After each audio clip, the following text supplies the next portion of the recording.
Днес ще напръскам ето този разсъд, който е около 10 квадрата.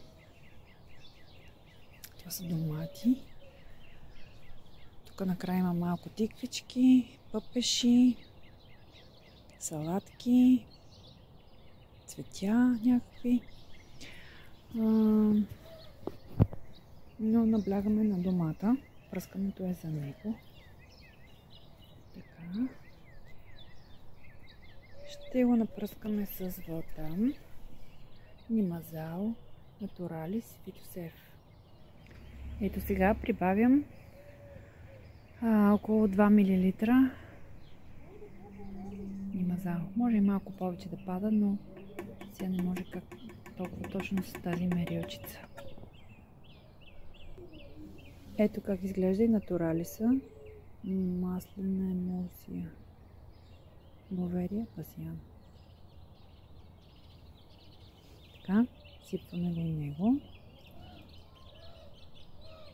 1 мл трябва да сложа за това място, но повече падна, тъй като перилката почва от 2. Но нищо няма да стане.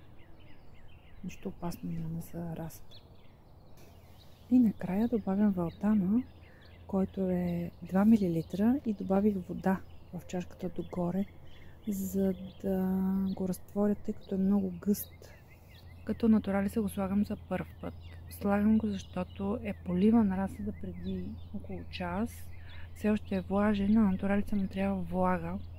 И температурата е... Момент, сега съм навия. Подходяща. Да. 15 градуса. Добра температура. И влага има. Нямам с какво да измеря, но си е влажно, тъй като и времето навън е влажно. Затова слагам Натуралиса, който ще убие трипса. Надявам се да няма трипс, тъй като е пръскано редовно. Но ако евентуално има някакъв трипс, да го убие. Одеве тук по салатата ми се видя, че хвърчи някаква мушичка, но не белкрилка, нещо друго беше. Каквото и да е, Натуралиса ще го убие.